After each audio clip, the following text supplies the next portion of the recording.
Give you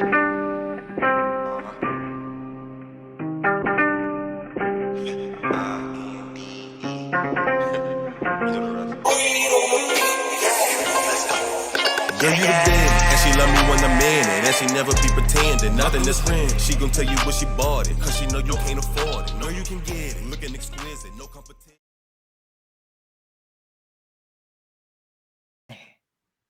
Hello. I accidentally pushed the wrong button, so we're gonna start off with you. That works.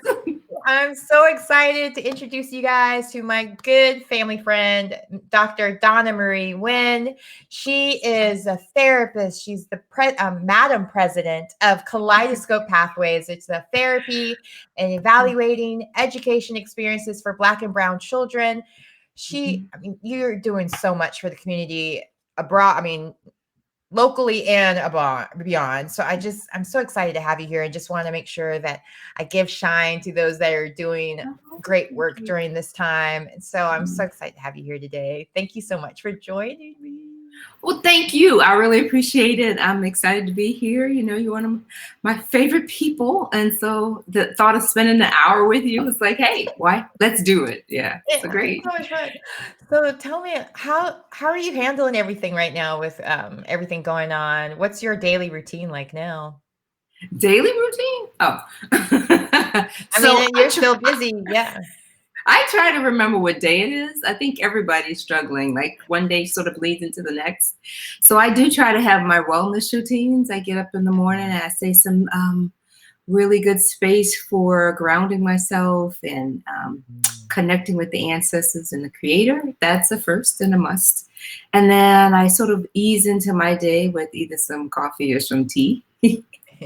And then I jump into work, right? I do some good stuff. My husband and I are here hunkered down at home. So I connect with both my parents. They're in different states. So talk with them usually on the daily, sometimes several times a day. Put work in between. And then I try to wrap up with, you know, some sort of movement, body exercise in the evening before we sort of kind of hang out. Mm-hmm. You're so good. I need to get back on that routine. I was doing really well at the beginning, and now I'm kind of like, I'm gonna Netflix and chill now instead of work out or just hang with the family a little bit. But I need to get back into it, especially now that the weather's warming up and so on. But don't you love this extra daylight? Yes. I'm loving the weather right now. It's perfect. So tell everyone a little bit about you and what you do for a living so they can understand what makes Kaleidoscope so important, so impactful. Kaleidoscope Pathways, excuse me. So a bit about me. I am a New Orleans native, right? I sometimes tell people, girl. Yes, I tell people I'm from the LA, but I actually am. I think about myself as being an A-lister, right? So Hollywood, not quite. I am from grandparents whose names are Alma and Arthur. They had 5 sons, Alvin, Allison, Arthur, Aldridge, and Alden. And they had 2 daughters, Althea and Aldonia, my mom. That's a lot of A names, A-listers, right? And names I've never really heard before either. So they were very creative. There you go. There you go. Right. So my mom, whose name is Aldonia, 86 years old and going, she decided to give me a part of her name, but the part that everyone could spell. So I got Donna-Marie. Yeah, there you go. And so I grew up in New Orleans in a house full of folks. People say, 2 parents was like the quintessential family. No, I lived in a house with 8 or 9 adults, right? It was a quadruplex, and they all thought they had a hand in raising us. And so that's what happened. Yeah, no, it was like, whoa, 20 people in a 4-plex. That's a lot of adults, a lot of eyes, right? Yeah, you could get away with what was interesting is way back then, right? Way back then, my mother decided that she was like, I don't think I'll spank. So I grew up in this network of 20 some odd folks, and my sister and I we were the only 2 that weren't spanked. And so my mom had this way of talking to us. She was actually a psychologist long before I knew what one was. And that's partly because my grandmother was a psychologist. They all use psychology. I was just the only one that had to go back and get 6 years to get a degree, right, to do it. They do it on the regular. So they were like, instead of kitchen beauticians, they were kitchen psychiatrists or psychologists. Absolutely. Oh yeah. Nice. Oh yeah. Oh my goodness. Like, absolutely. So we didn't get spankings. We got a 35-minute talking to about the value of community and how people loved us and how it would hurt them if in fact we wound up injured or injuring someone else. And then how could we restore what we had done wrong? I have to say, a kid who grew up with both, I sometimes like, I'd rather get a spanking than a lecture. There was over a couple of minutes and you're back to normal for the rest of the day. You might be a little sore, but you don't feel as horrible about what you did and the disappointments and the different conversations that would lead to, where you just felt like, oh man, I didn't realize the impact of what I did. So it was about impact and connectedness, right? And it's a hallmark of my work today, right? How do you stay in connection? We actually had a neighbor who lived right next door to us who has significant psychiatric challenges. And early on in life, I would talk to him across the fence. Most of the children in the house were forbidden or told not to talk to him because he had challenges. But I just found it fascinating to talk to him about what he could do to stay safe when the Martians came to get him. And he would tell me things like, I wear tinfoil around my head. And when the tinfoil stopped working, and when the tinfoil didn't work on his windows, he sometimes disappeared for a while. And when it got better, and then he'd come back, and I would miss him, and I would talk to him, and I had no idea what a psychologist was. Right. So yeah, fast forward, I just grew up with women who were really intuitive about and empathetic, and so that's kind of how I got started. That's fascinating. So when you went to school and you started learning about psychology and so on, did you ever look back and think, oh, that's what was going on with my neighbor? Was there ever an aha moment, or just realizing, oh, I just want to help people that have mental challenges or difficulties like that? So I was a little bit oppositional, and I had an 8th grade counselor who said, you know what, you need to take an aptitude test and see what you're good at, right? So I took it along with a bunch of other folks. She called me in her office one day and she said, look, these are the things you'll be really good at. You'll be good at medicine. You should become a doctor or an actuarian or a scientist. And I was like, what is this down here at the bottom? She's like, oh, that's a psychologist, and you wouldn't be very good at that. Well, why? What did she expand on why, or she just said you wouldn't be good at that? Because of the test. I had taken a test that had ranked everything. And so my little oppositional spirit was like, you don't know me. Really don't know me. So I was like, well, she says, well, if you're going to be interested in psychology, do psychiatry, because then you need an MD and you're great at science. It'll be easy. Trust me. And so I was like, no, I think I'll do psychology. And so that's how I got started. It's a good thing. Like when I went to high school, I took a couple classes. I was like, oh, that's when I realized I was like, oh, Mr. George, and we didn't use the word Mr. back then. We used the C-R-A-Z-Y name for him. He was struggling with some things that was in the book, right? And helped me put some words on it. And my professor at the time, my teacher, would say things like, oh, there are things you could do to say to people that would work. And I was like, I said that to him. Like, I didn't try to challenge the fact that the Martians were coming. I thought I just needed to help him calm down and figure out some good strategies to deal with it, and then not feel too bad if he had to go in and get some help. Because when he did go in and get help, he got better. So anyhow, that was that. I went to college, got psychology. By the time I went to college, I knew I wanted to do psychology. So that's what I did. Found a graduate school and went for it. Now, so you mainly work now, or from experience I know from you, I know for you is working mainly with children. What brought you to want to work with just children, or start with in that area at least? So I think I liked children because I grew up in a family with a lot of kids around the house. I hadn't done much volunteer work at all with kids when I was in high school. But I think I just liked kids. I liked the way they could grow and change and shift and morph. And they were at once complex and like dreamers, so they, and they were nested in families, right? So nested in a big family myself, I was like, oh, you can't really support children if you don't support the adults in their environment. So that's Now, kind of did I it. have a question coming through already. Mhm. Olivia wants to know, where did you go to school? Ooh, which time? Guess we'll start with So undergrad and work our way up. So I tell people my first school was at HBCU because I went to Dillard for summer schools while I was in high school, right? But my degrees are from the University of Notre Dame for undergrad. And then I got my master's and doctorate over there at that lighter blue school called UNC in Chapel Hill. And I got, not judging, because I did get a postdoctoral fellow over at that darker blue school. So I tell people I got the blues, light and dark. Yeah, there you go. Clearly, I like blue a lot. So. Just a little. I love the artist. Yeah, that artist is amazing behind you. Just a little, Oh my gosh, I can't believe I forgot to put on my earrings. Speaking of that, I'm like, ooh.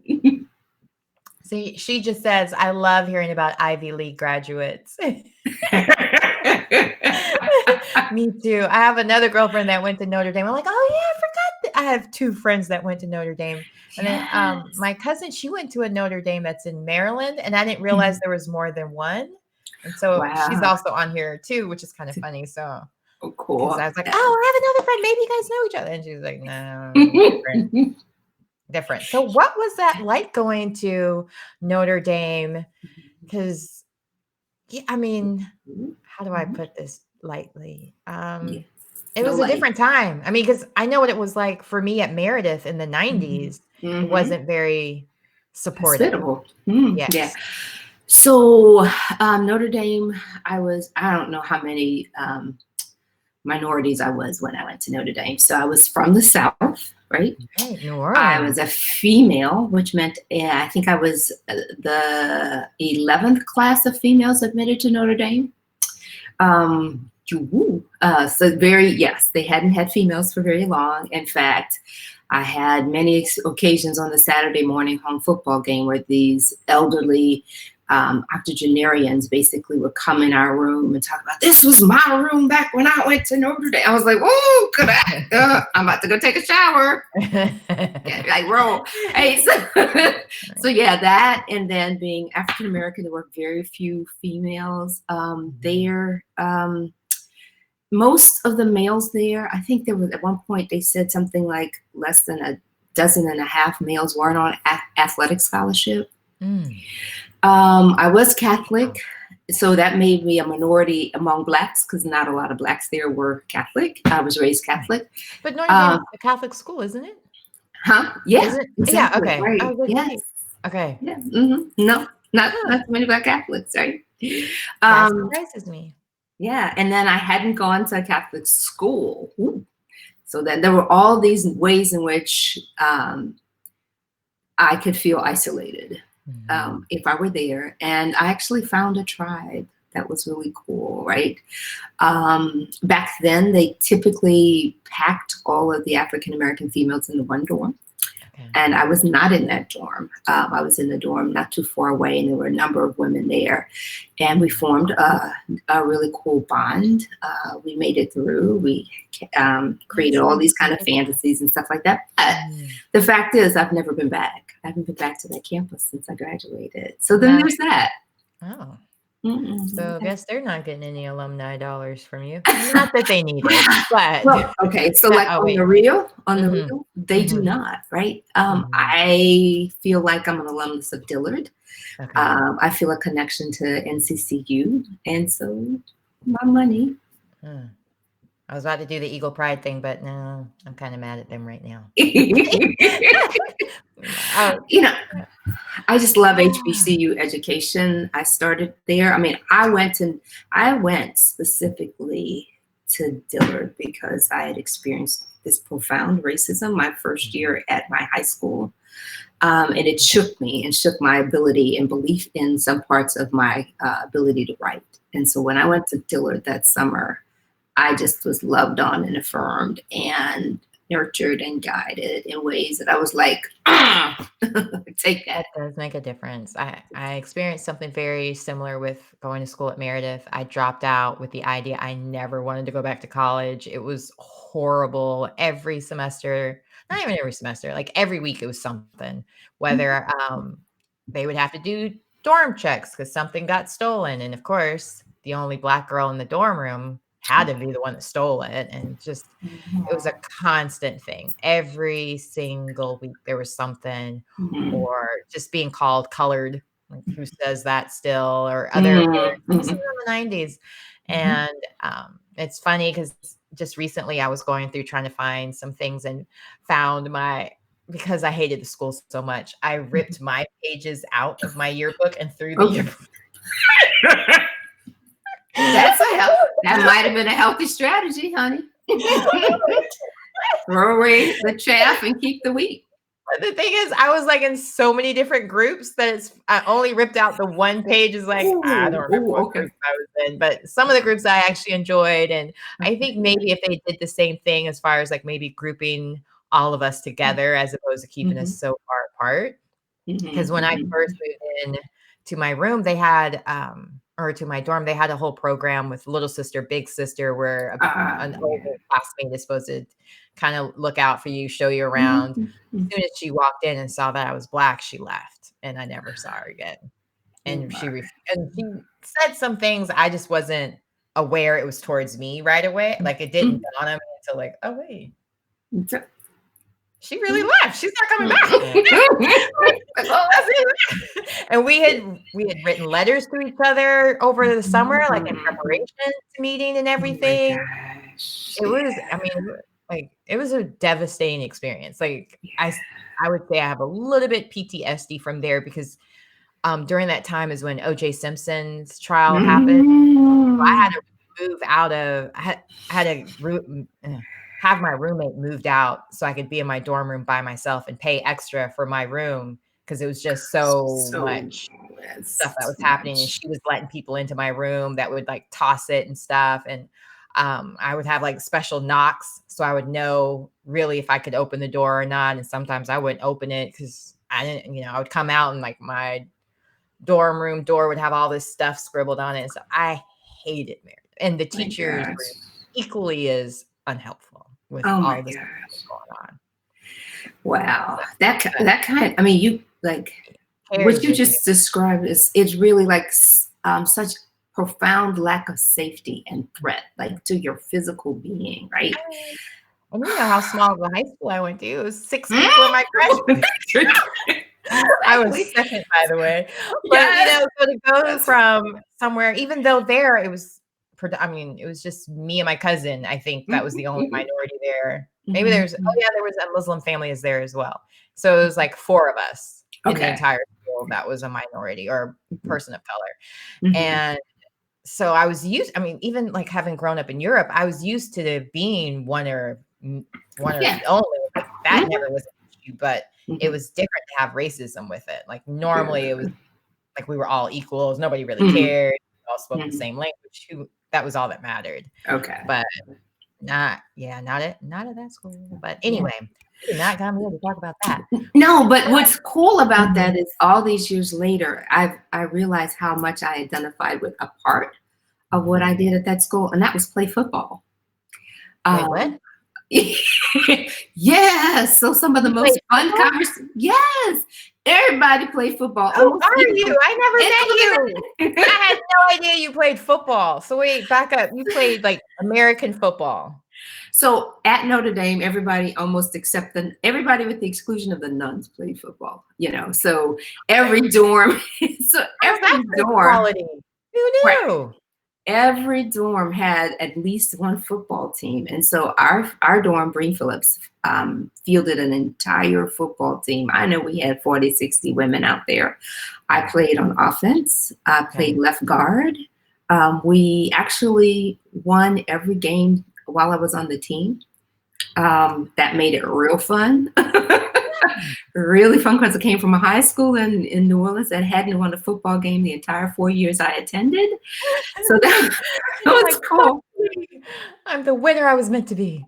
Yes, yes. And my dad actually played football in high school, college, and he did try out for pros and stuff. So that was that interesting bond. We talked I about didn't know these that either. I know. So I'm so yeah, glad I have this show. I'm learning more about my friends and even my there own you go. family members. There you go. Wow. Yes. Here I could have called you to explain football to me because I don't get it at all. Wow. Still. Yeah. I'll Well, have to remember whenever the season starts back, if it ever there you starts go. back. There you go. Or when it starts back. Like, Yeah. positively. Yeah. Mhm, mhm. So, wow, okay. Well, so having gone through all these different things, whether it was your experiences at Notre Dame or even just with, was it Mr. George?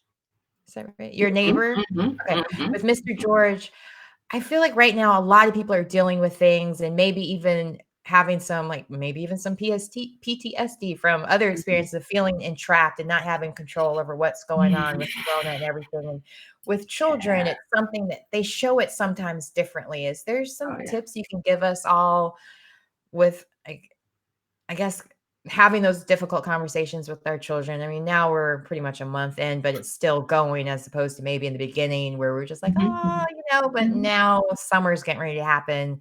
Camps are going to be all virtual or non-existent. So things Mhm. are changing. And since you predominantly work with children, especially Mhm. children of brown and black Mhm. heritage, what advice would you give us as a professional?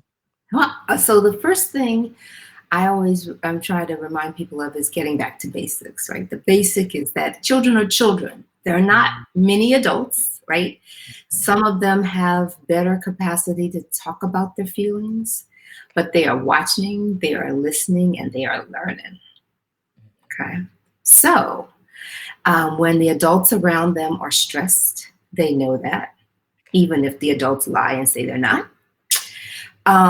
They are able to cope and shift a bit quicker than adults, so they're more nimble.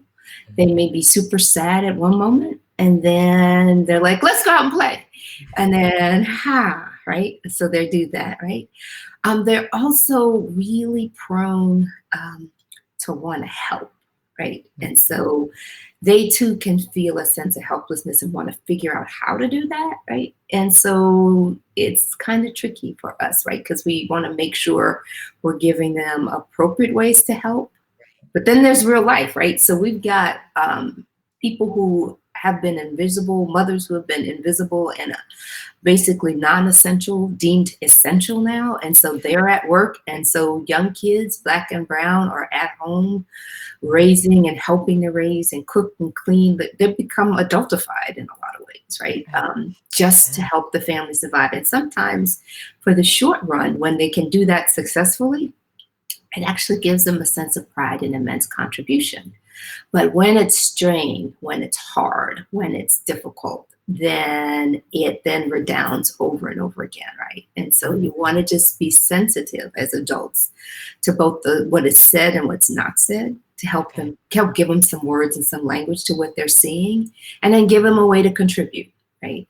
And learning can be fun. I say for parents, your first job is to come out of this with a relationship that's deeper and closer and better.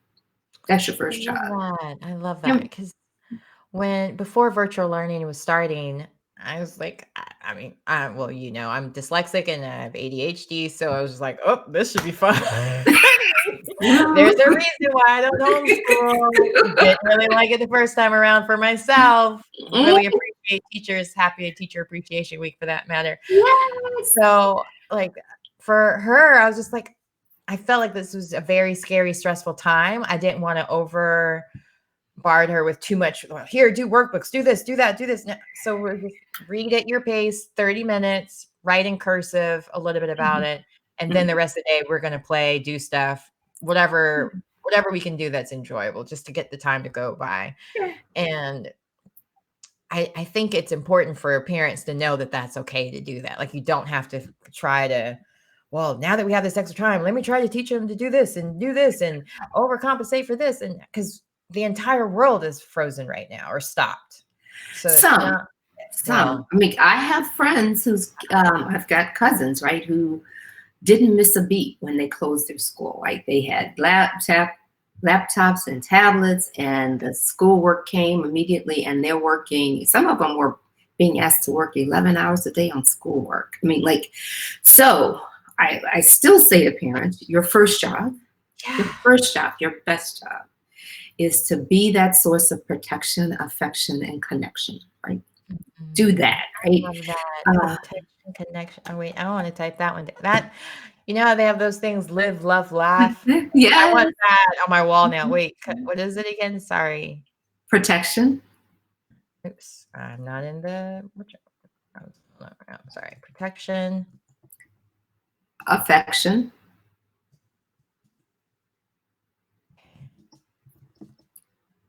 and connection. You do those well, and correction is piece of cake.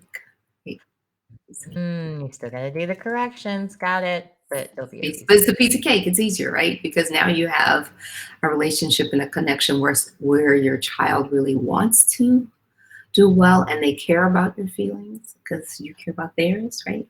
Exactly. Yeah. So it's so important for parents to acknowledge when they're wrong or apologize. All of those things, like to acknowledge that their feelings matter as well. Like they're a full-on human with all the same emotions, and not really have the adult understanding of why things are unfair or why parents are the dictators. And so I'm one of those where I'm very much the kind of like, if I'm wrong, I'm sorry. Mommy didn't mean it. Or because there's been times, and I think a lot of parents right now might be feeling that extra pressure or stress. And there was a time where I know I overreacted with my anger, and I made a point of saying, you know, mommy makes mistakes and I overreacted. I shouldn't have punished you to that extreme. What can I do to make it up to you? I feel bad, you know, because I don't know, like just since I only have her, I feel very much like I don't want us to have a difficult relationship where she can't ever feel she can come and talk to me about different things. And since the world is so different than from when we were children, with social media and just having to be on her device all the time, and I can't keep up with everything as much as I would like to. It's impossible because it's in her hand. It's not like, I mean, there's times when my phone rings because I do have it set up where her FaceTime comes to my phone too. And I don't know how to turn the sound part of that off, so forgive me if it happens again. But you know, I want to know when your video conversation, like that's one thing where I'm like, I want to make sure when it turns from girls to boys. I want to protection. Yeah, that's the protection part. So what I want to like stop us and pause us for a second, because you just said what you did, and I want to sort of give some words to it. So what you did was you said, you named, right? Named it, that you had done something that caused harm. You framed it, right? Said some of the reasons why it happened. In that whole time, you claimed it. I did it. You didn't make me do it. I did that. And then you set upon a route to train her to expect different of you. So name it, claim it, frame it, and then train something for different. Like, I'm gonna need there just you to go. write this all down. No, you did it. I'm saying you did it. I want a name for it, right? Well, because I just want to make sure, because everybody always says, and even I know with my mom and I, we have a great relationship now, but once that puberty time happens, things can change really quickly, whether you have a great relationship or not. And I just want to make sure we always have that open communication, and that, because I mean, she's the sweetest girl ever right now. And so that's, I'm like, anytime I give her the business, I'm like, wait, does she deserve it? Or is it something else that I'm reacting? Am I, you know, I'm very protective of my stuff. So if you break something of mine, I have to realize it was an accident. I can't go all crazy on people every time, or especially my daughter, just because she broke something. Accidents happen. Children are clumsy, especially if you have my genes. Because why? You've had experience with clumsy too. It happens. You get over it. You just got to learn from it.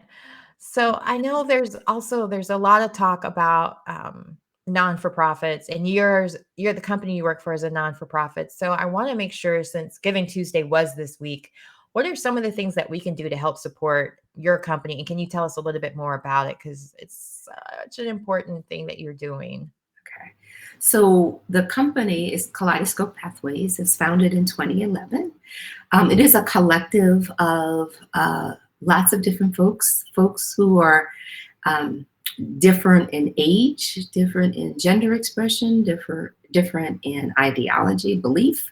But it's a collective, right? Actually turned out to be a kaleidoscope of people. And what we do is we really try to work with either organizations, nonprofits, philanthropic organizations, and individuals and groups to help them think through the obstacles, see around them, move through them, to really get to their opportunity, right? To get along their pathway to move further. So I always thought of myself as an expander, not a shrink. And so I just want to give people the tools and the ways to sort of get through. You're making it expand and better. And that's what I think about the opportunities, because too often the structural racism and all kinds of harms that happen early in life sort of narrow our path. Like, now we got this one, that's all we can do. We got to just make it through this life. We got to survive. No, we can recover and thrive. And so the way to do that is to open up and be a lot more nimble in opportunities. And that takes some different pathways. So we do that. We do primarily, bulk of our work is centered around working with philanthropic organizations. So we help them evaluate the impact of their giving. So organizations that give away money to other organizations, we help them think through, hey, is this what we intended? Is this the impact? How can we get better impacts? What is some of the evidence out there that says, if we do this, we might get a better or bigger impact? So we do a lot of the evaluation and helping them with strategy. Then we also do a good deal of wellness work.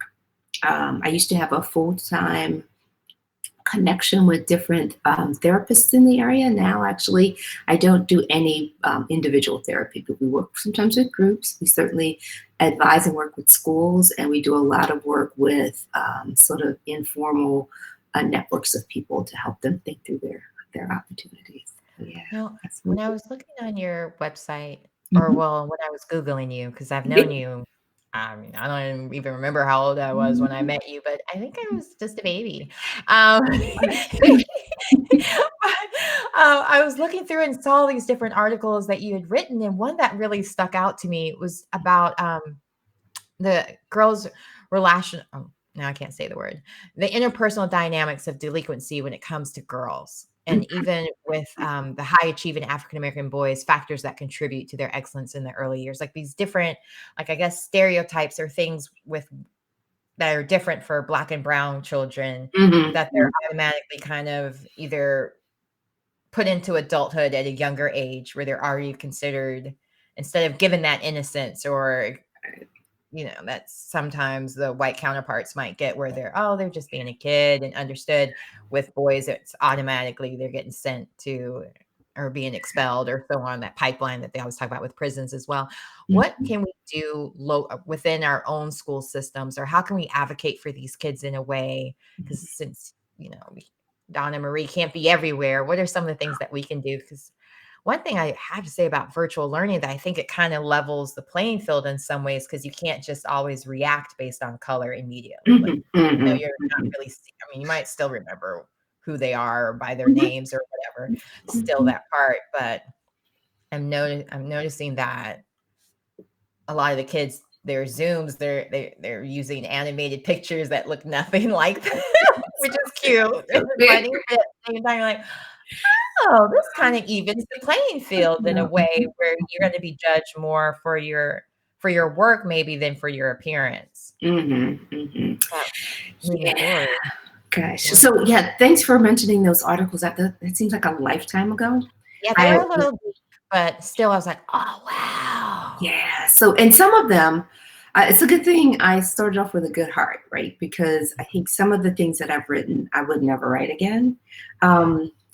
Just because of the ways in which it was framed. Some of that is, although I felt I was acting in ways that were asset-based and looking for people's strengths, the language I had and a lot of the folks of training that I had really was about deficit models. So with those particular pieces. I think I was more evolved than some of my super early work, but it's still, some of that stuff is still problematic for the reasons I talked about. I think for me, the kinds of things in work we're doing now with schools is really helping to shift mindsets around this notion of Black and brown children as a problem and Black and brown children as the solution.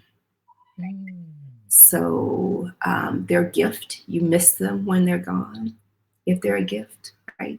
You don't breathe a sigh of relief that they're not there, right?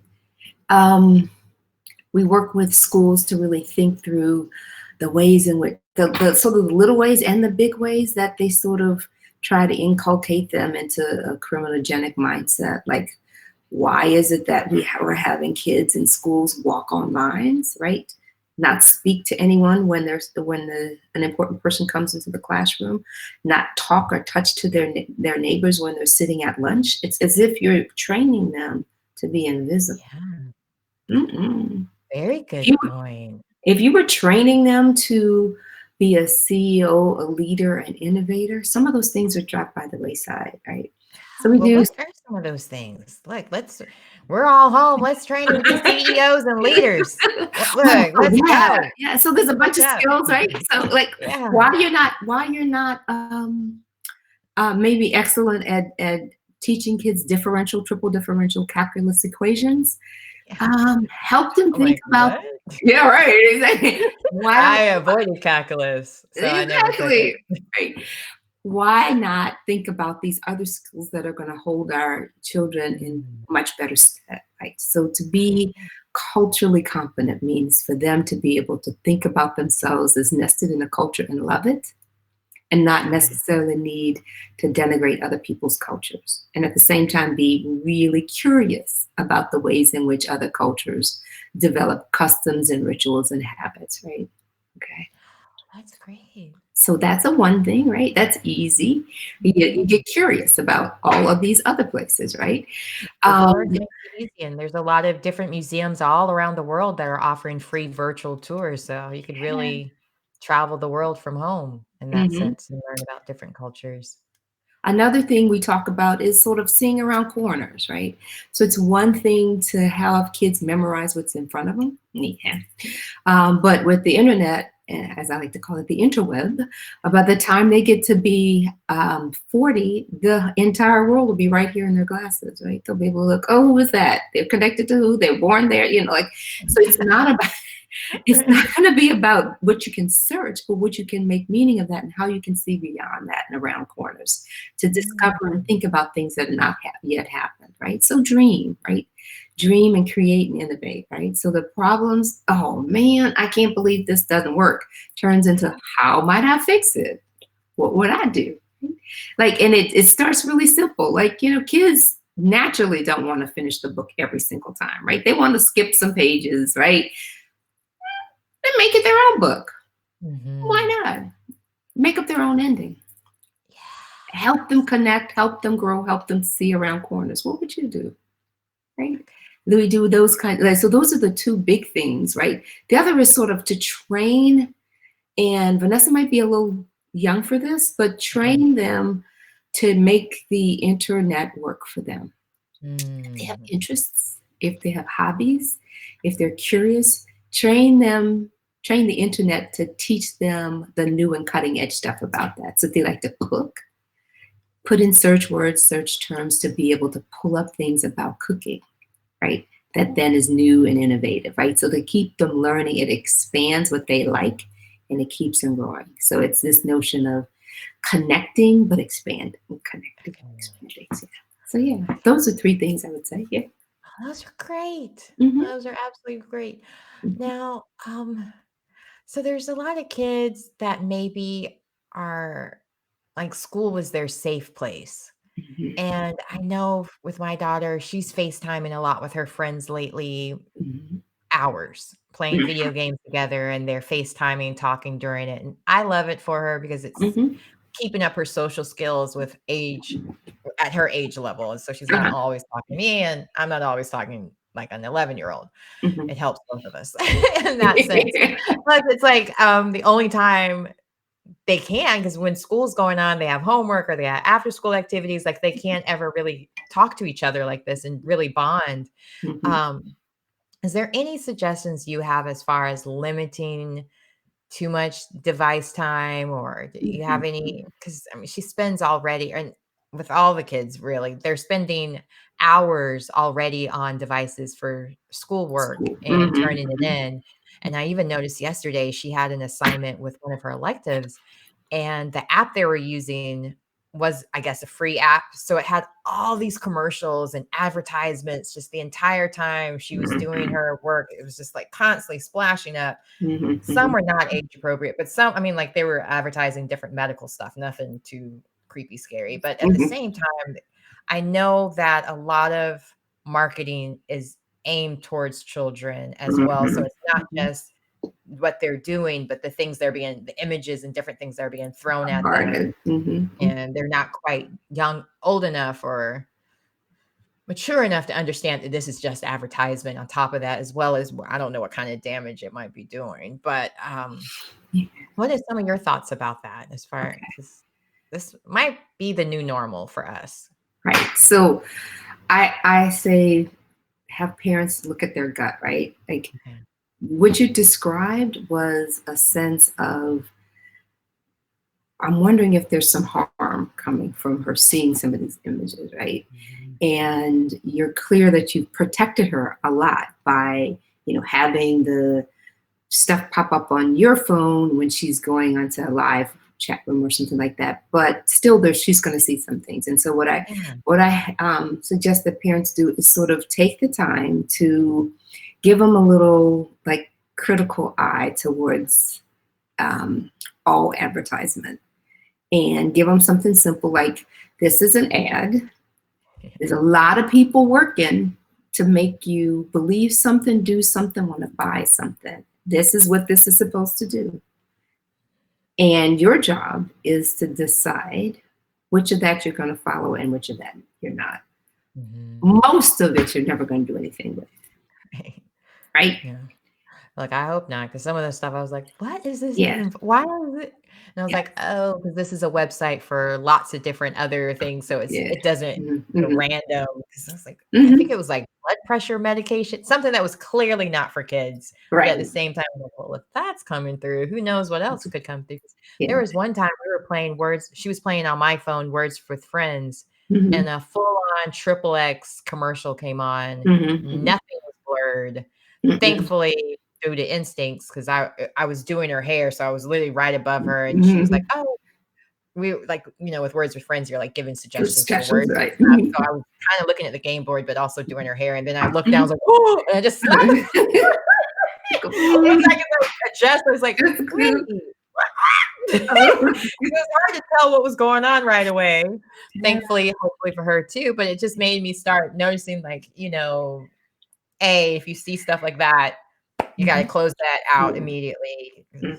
Mommy's not ready for that conversation. No, I'm kidding. We've had the talks already, but at the same time, it's just, you can't protect them from everything. So it's a matter of, once it happens, how do you frame that conversation? How do you make sure that just because you see something on TV, and that's another thing I have to say that's kind of good from her working in the film industry and modeling industry. She's seen it from the other side, so she knows how fake it is. She knows that sometimes her clothes are stapled for her to fit herself, like, because they might not ship the right size, so it's different on that, or lots of other stuff, like with food being sprayed with oil so to make it look shiny and fresh. Or there was one time we worked a camping gig, and the fish looked like we had caught it, but they had gotten it from the store, and we couldn't really eat it because they had to thaw it out in the river.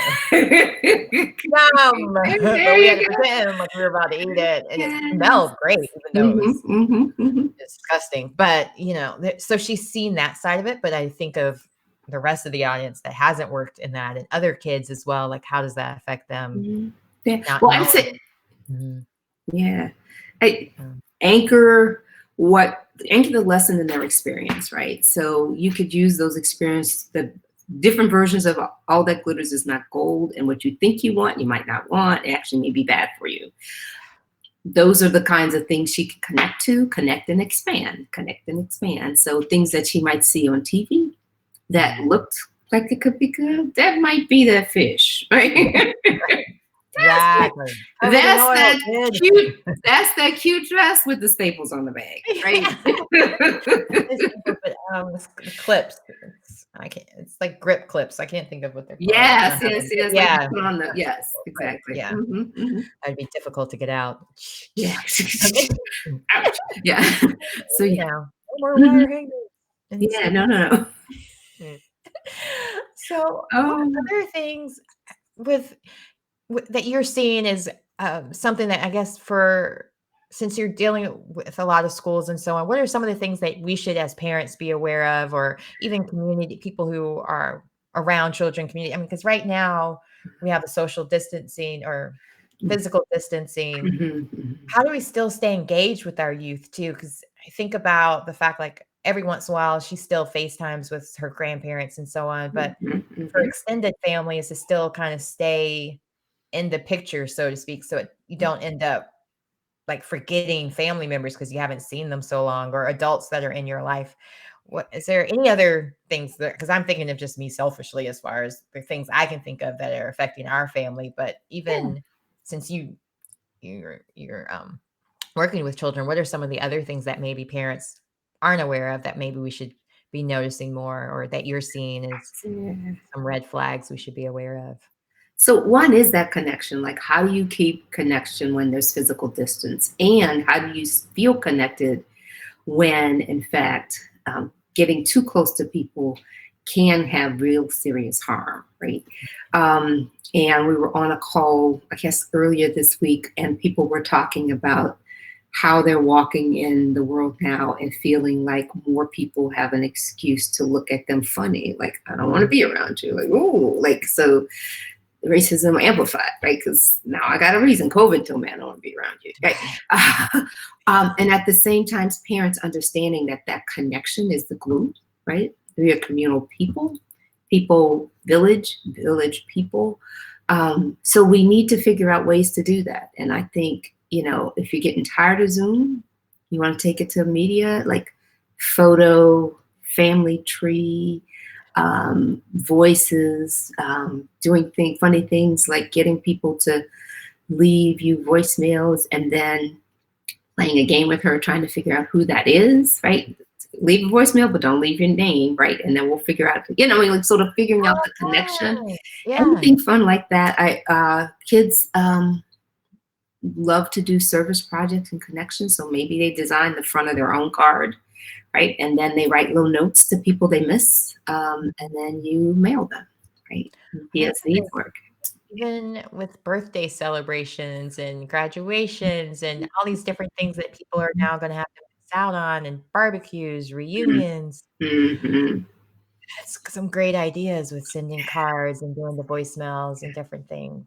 Yeah, I like the virtual dinner, the virtual party, right? So if they're friends of hers, everybody has to go to the grocery, so it takes a little planning, right? But let's say everybody wants to make cupcakes with brown frosting, right? And so they make all of them, right? Everybody has some at their house, right? The keys, you decorated them individually, and then you show them as a part of your Zoom party, right? So you have cupcakes and you talk and you laugh and maybe have some fun with your friends virtually, right? But then you still have something in common. So there's something that connects you, right? I've heard people try to resurrect the notion of the traveling pants. What was that movie? Somebody. I never watched Sisterhood of the Traveling Pants. I remember being like that. Like that. Yeah. Ever, but I never watched it, so I don't really know what the premise was. But if it's a group of friends, what they've done is like, say, I'll start a poem or a book. Maybe you add three lines to it. Then I send it to the next friend. There's a list, right? We agree on the friends, and then it just gets mailed around, emailed or whatever, hard mail, snail mail, and then could be fun, right? And then the trick is then to not reveal anything until the last person gets it and puts it all together, right? So they can do those kinds of things, but just connective tissue stuff, right? They could hobbies and projects together, right? Anything from hairstyles to water bottles they want to decorate. I mean, like any kind of project can be done sort of jointly with a reveal, so to speak. Okay. Yeah. Well, I don't want to end on a negative note, but I do think it's very important that we also talk about this because so many people have also passed with coronavirus. And it's something that's always very difficult to explain to children anyway. But now there's that added part of you might not even be able to see this person one last time before they pass, or it may be very, different things like that. I know off air, we had talked about this, that you're actually working on something. So can you give any tips on that as well, or share any information about that?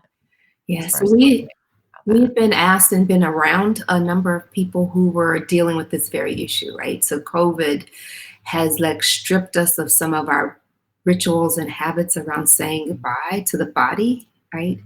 But depends on your philosophy. You might not be saying bye to the spirit, right? So what we want to do is we want to be able to support people in having new practices and new rituals, not the same, but different. Right? And man, New Orleans knows how to do it with the second line band. Yeah, but that's been difficult, right? Because the second line. I'm just saying, in the sense of knowing how to celebrate a homegoing, you guys already know how to make it fun in that sense. But yes, so I'm definitely asking the right person how to change and frame. Some folks have gotten in some trouble around the second line because so much of the second line is closeness and music and like community, like up close, right? And so recently, actually, Wynton Marsalis actually did a memorial where he got together his jazz band from Lincoln Center, and they created some music specifically for the memorializing and the sad part of it. And of course, couldn't be from New Orleans unless he had some upbeat, up-tempo stuff. And so what we try to say is, think about the things that mattered most to you, right? So if in fact what mattered most to you is saying goodbye, then have a practice where you say goodbye, right? And that might be a letter, right? It might be a memory. It might be thinking about times that you spent together, right?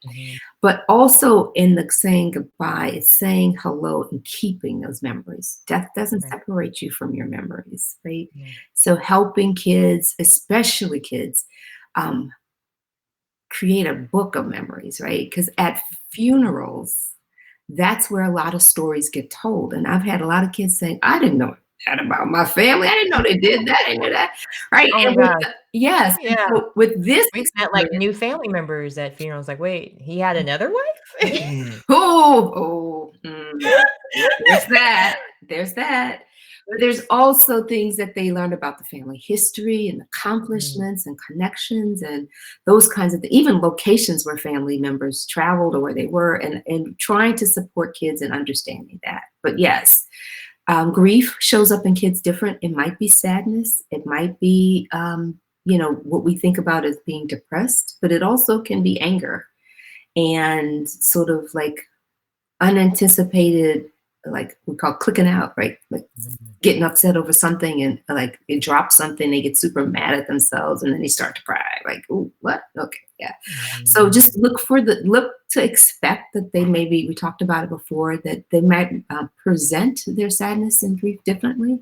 And I know parents tend to want to, like, I don't want to cry around them, I don't want to make them sad. When I say, well, okay, so let's think about what that does. It trains your child to think that the passing of someone super close to you does not merit tears. Right. And so I say, you might not want to fall all out all over them, halfway smother them in grief-stricken wailing, right? Because that could be scary, right? But you do want to be able to show emotion and sadness. I have to give my daughter kudos. I know, my grandmother passed this past January, and every once in a while it'll still hit me and I'll still just start crying. I'm trying not to cry now even. And much like, I think because of the way a lot of us grew up, where you hide your weaknesses, it was like my first reaction was to kind of like try to hurry up and so she wouldn't notice. And her first reaction was, Mom, why are you crying? I was like, I'm just sad. I still miss Mama Bessie. And she's like, you need a hug, don't you? And I was like, yes, that's exactly what I need. Yes, exactly. You know, so Yes. you might be missing out on exactly what you need to move you forward because she knew it wasn't anything she did or any, you know, like I think sometimes because I'm a child of divorce, so a lot of times I always felt like, oh, this maybe it was something I did or did, you know, like as a kid, you think things are your fault when things don't go right, or you're like, oh, it must have been me because I didn't do my chores or I didn't do, you know, really small things sometimes. And of course, once I talked to my parents, they're like, what? No, never. You know, it was real easy. Like, oh, whoops, Yeah, no, it's my that wasn't me. it wasn't me at all. Exactly. But so I think it's good that parents are more transparent because how do we expect for children to be good adults if we don't show them what being an adult, like parts of it, like the good and the bad sometimes, like letting them in a little bit. I mean, I don't say tell them all your problems and stresses or your vices or whatever, but letting them in a little bit so they know whether they want to go that path or different or just to see also that you're human and not unbreakable and so they don't feel so fallen apart when something doesn't go their way the first time too. Exactly. And then they know they have a place to come, right? You're a safe place, right? Mm-hmm. You can handle your feelings. You can handle theirs, right? So good. Well, I want to make sure everybody knows how to keep up with you and because you have a lot coming up as well, or if there's things you want to share. And I'm going to look through all the comments because there were a lot, but I wanted to make sure we covered the heavy stuff first.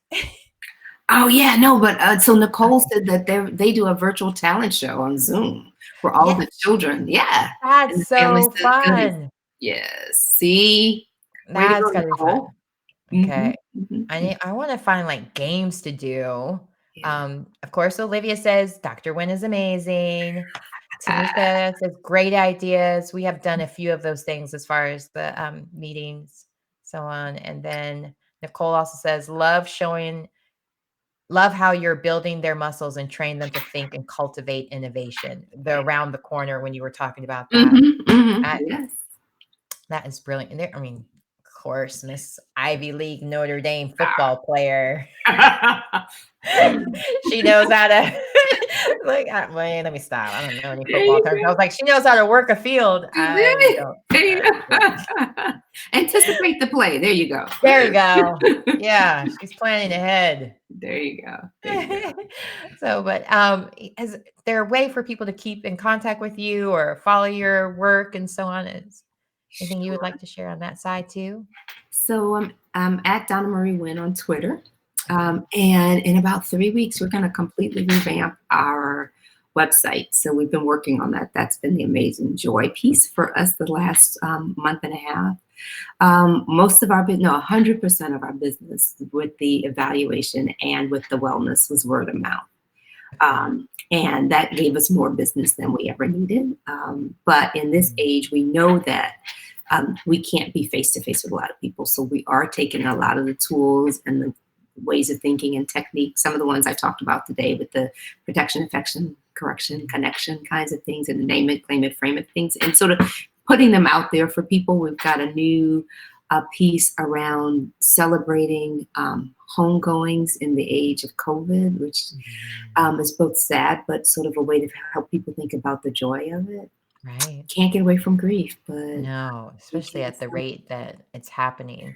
And it also makes me think about a lot of these kids. You were talking about it earlier about their parents are essential, so they're kind of raising themselves in a way, but maybe also, I guess, for the parent that's home, while the essential parent might be away and can't be home, or because like last week I had a young girl on whose father is in the Army Reserves, and so he's out of town helping with COVID, feeding, and so on. And I think those are also conversations that a lot of times people forget about those kids. Like, how are they handling all of this? What different things we can do to even support them, because they are probably very scared when it comes to the one parent that may not be in the home, or both of their parents for that matter, if they're both in the military or both doctors or nurses or so on.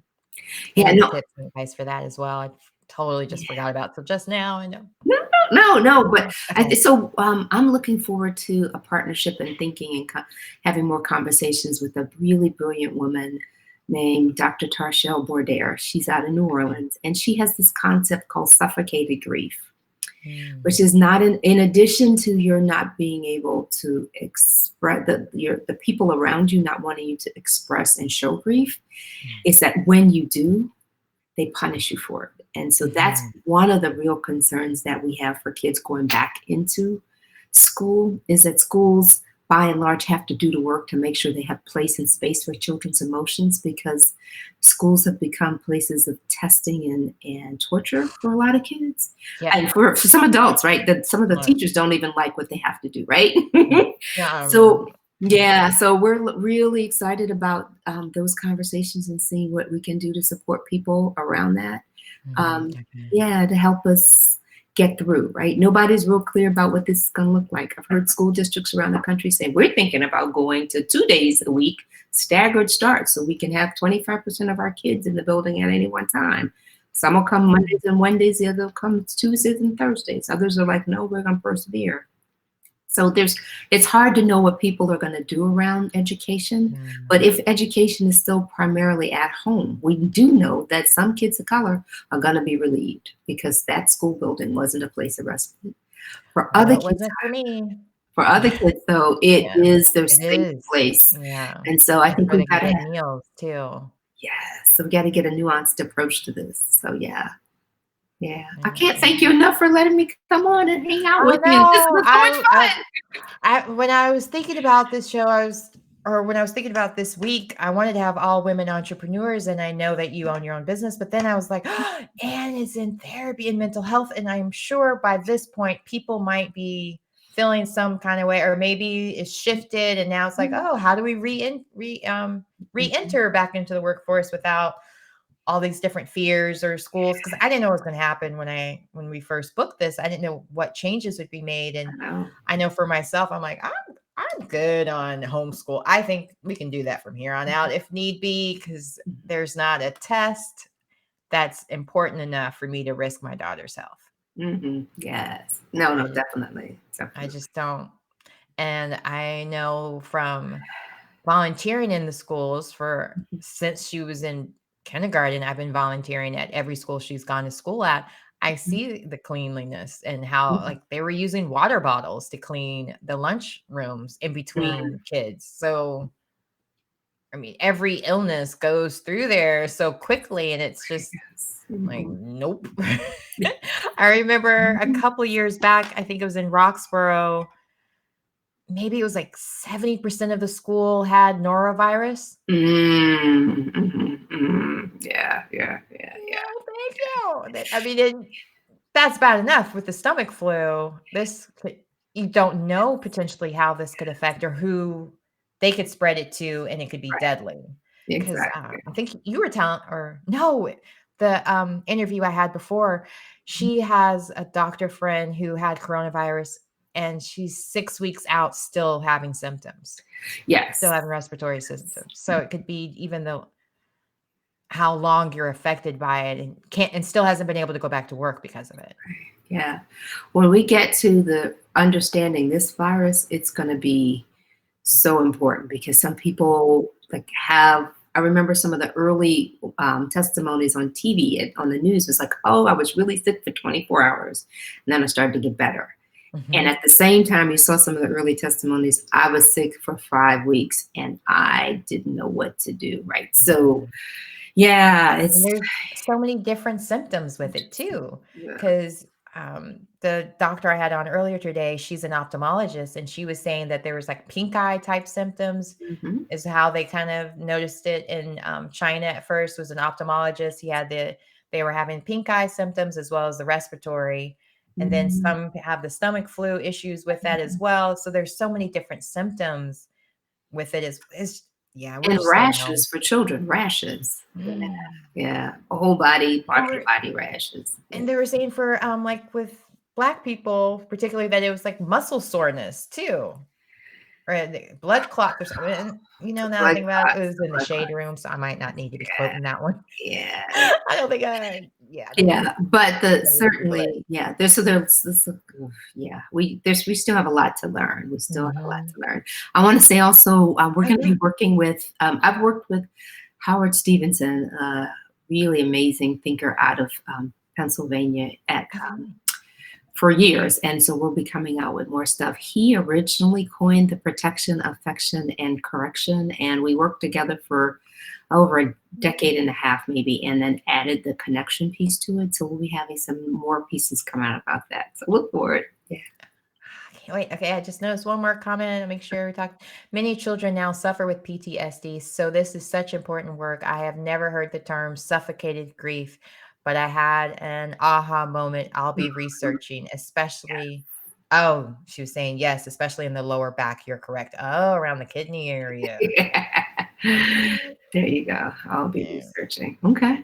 I'm gonna do a check, but yeah. The body keeps the score. So that's a Bessel Van Koch book. Check it Mm. out. Mhm. Muscle keep. Wait, what was it? Body The keeps the body, score. the body keeps the score. I don't know why I keep clicking things. All of a sudden, the comments pop up. Sorry. The No worries.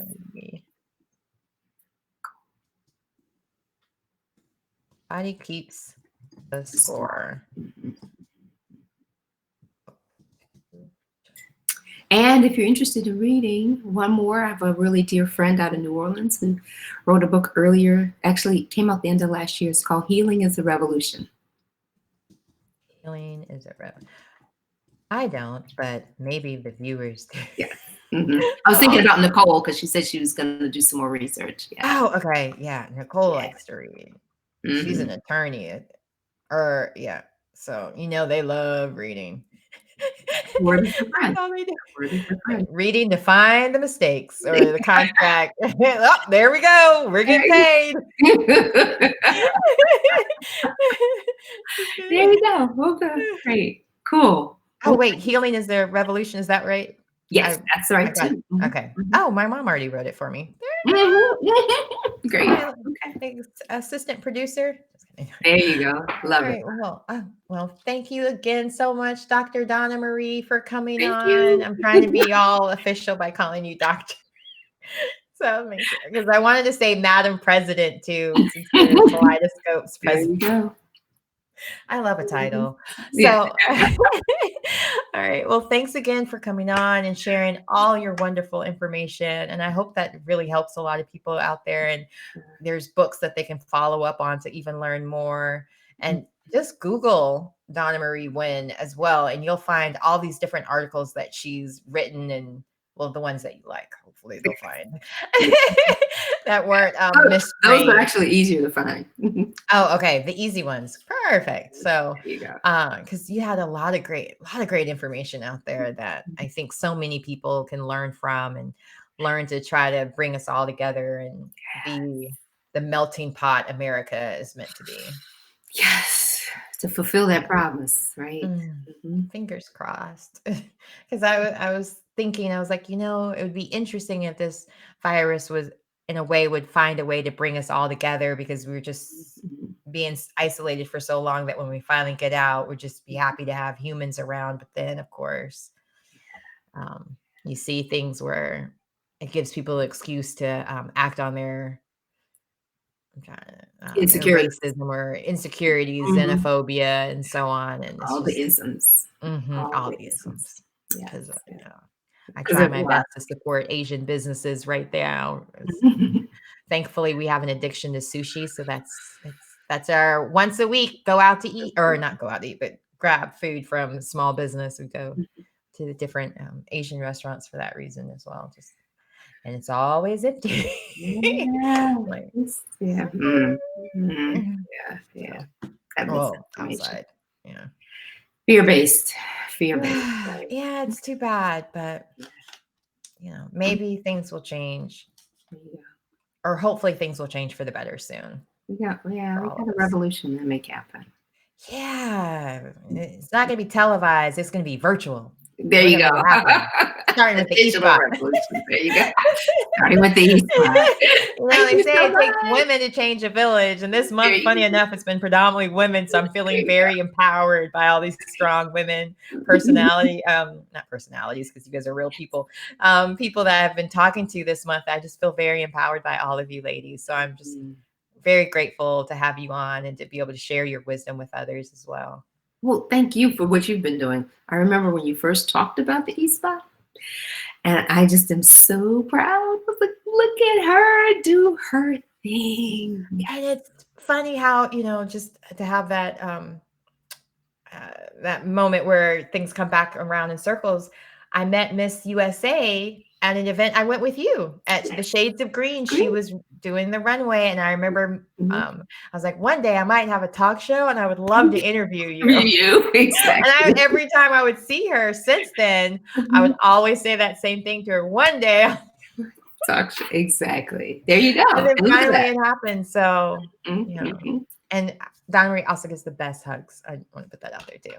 Oh yes, that's one of my favorite pictures of us. I was gonna post it today with the thing, but everything went kind of crazy at home with different stuff. But I love that picture, and that's why I posted the black and white picture, because it's like a virtual.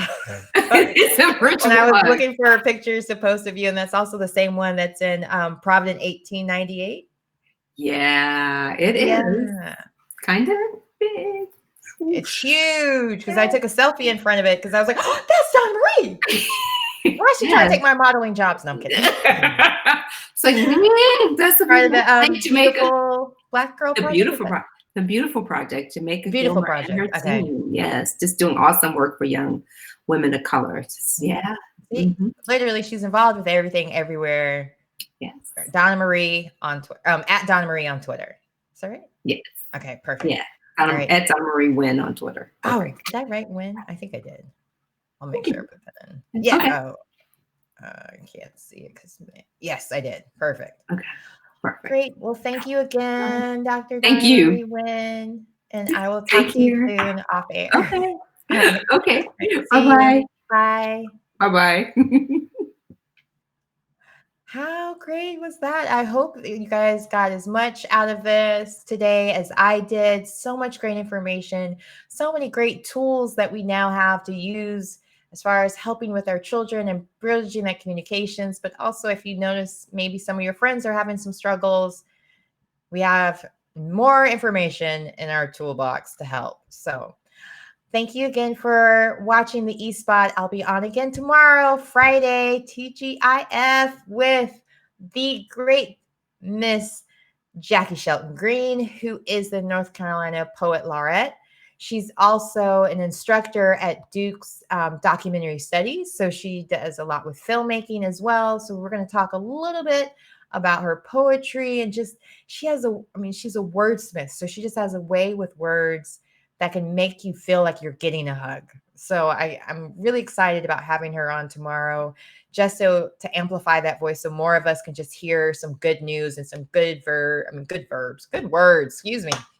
Yeah, definitely time for me to get off. All right. Well, thanks again for watching. I will be back on tomorrow. I cannot wait to talk to you guys again tomorrow on the E-Spot.